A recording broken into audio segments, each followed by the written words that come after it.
I mentioned at the top of the show that we had a couple of guests from CASA of the Bluegrass. We've got Casey Atwood, Program Development Coordinator, and Lisa Petrey-Kirk, who is a CASA volunteer here in our studio. Good morning. Good morning. Thank you for having us. Well, thank you all so much for being here. We mentioned the Taste of the Trace was this past Friday, and Casey, you were on with us about a month ago to highlight some volunteer opportunities, but also to talk about the event. And tell us how it went on Friday night. It was an amazing event. It went really well. We were very grateful to have Governor Beshear attend, and he had some wonderful things to say about our program as well as our family court judges, they were our honored guests for the evening. We had Judge Williams from Franklin County and Judge Petry from Boyle County who were in attendance. And we were also honoring Judge Hellard from Anderson County. Okay. And it was great. There was good music by Gibson Wright. We had some awesome activities. People just love hoggies. I know I do. Oh, sure. And we had battle axes, and it was just a fabulous event. We raised a lot of money for our program and for the kids that we serve, and it was great. That's amazing. Yeah, and I know that's it is your all's biggest fundraiser, right? And it's one you look forward to every single year. It is so fun every year, and we just love our collaboration with Buffalo Trace to be able to do that. Yeah, so it's usually around the same time every year? Yes, usually in September, sometimes October, just depending. Okay, so folks go ahead and put that on their calendar for 2024, for next year to check it out. And we mentioned that the training session is coming up September 28th for CASA volunteers. But before we get into that, let's do another sort of overview of CASA, who you all are, and sort of mission, what you all represent. Yeah, of course. So CASA stands for Court-Appointed Special Advocates. We provide trained volunteer advocates for children in the family court system who have suffered from abuse or neglect. We do serve Franklin County, Anderson County, Mercer County, and Boyle County, straight down 127. And we serve in those communities as well as our volunteers visit with these children, whether they're in these communities, placed in these communities, or if they have to be placed somewhere else. So volunteers just like Lisa put in the good work and visit with these families and these children and create recommendations and present those to the judges in court so that the judges know kind of the CASA's perspective of what's going on and what's in the child's best interest. We are often referred to as the eyes and ears of the family court judge because they don't get to leave that podium, that desk up there, while CASA gets to go out and kind of create that relationship and try to be an advocate for that child. So, Lisa, you're a CASA volunteer. Yes. Tell us what that experience has been like for you and how long you've been a volunteer with CASA of the Bluegrass. I've volunteered nearly 6 years. I was in education, taught school for 33 years, so it was kind of a natural kind of relationship, a move, because I get to still be with kids and interact with kids, still a very important part, and there's such an opportunity to make a difference and get to know a kid and be the voice for them. And it's great, especially for people that love kids or have an educator background. Yeah, well, that's an excellent point because as an educator yourself, you were able to see these kids and come into the classroom, and you wouldn't be able to help them maybe in the way that you would want to in that regard, and so you're able to be an advocate for them in the court. Yeah, that's incredible. Well, tell us a bit about the training sessions coming up on September 28th. What can folks expect? Yes, so this training session coming up will be primarily for our Franklin and Anderson County volunteers, or incoming volunteers. It'll be on September 28th at 5:30. The trainings will happen then each week for 8 weeks. At the same time at 5:30, typically about 3 hours. And at the end of that training, there's also a court observation, as well as a chance to meet with current volunteers, as well as the family court judge, kind of create those relationships. And then you're sworn in, and you are a full-blown advocate at that point.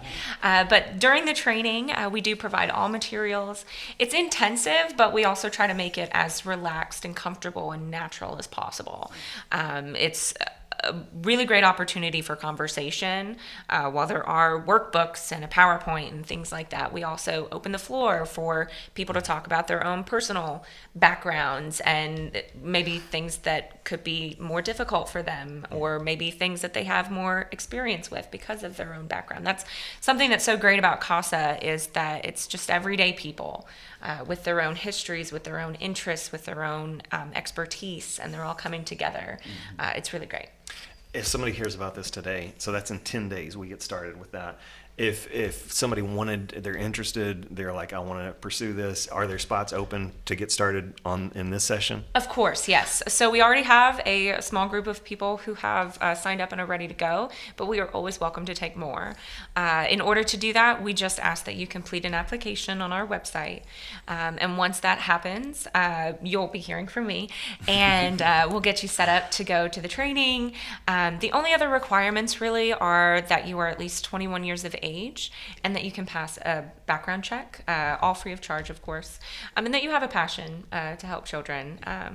And we're very honest and real and open in these trainings too. So if you're a little nervous, thinking maybe this isn't for you, maybe not, come check it out, and we'll have that discussion. Lisa, how did you feel about the training process, and how did that kind of go for you? It was exactly like she said. It's kind of, oh my goodness, what am I getting into? But there are people along the way that help you, and there's always somebody that can say, what about this? And so, yeah, when you leave that training, you have a real good idea of what you're going to be asked to do and what you can do. Yeah. You don't really have to have a law background or any kind of experience in the court system or anything like that. So. No, And not y'all- at y'all train them all. up. We have volunteers from all walks of life. We have volunteers who are educators or retired educators. We have people who have a background in government. We also have people that are stay-at-home parents. We have people that are college students. Really, any and all walks of life are welcome. Yeah, I would think emotional intelligence is a big qualifier for this. And Yes, and we cover a lot of that in our training. Each session kind of covers one major topic, and then we're always touching on cultural competency and going over biases and making sure that we can check our own beliefs at the door when we come in, so that we can advocate to the best of our ability. yeah, so much serious work across the board for these kids. The judges, the CASA, I've said it 100 times. Every time you guys come on, I can't imagine a better use of somebody's time if they're looking for a place to volunteer. Thank you. And but folks can you mentioned if they want to be in this session, it's not too late. Before the September 28th, they can do that on your website, right? Yes, so our application can be found on our website, on several pages on our website. And once you complete that, it comes to me, and then I'll be in contact and let you know about where to go and when to get there, and kind of setting it up from there.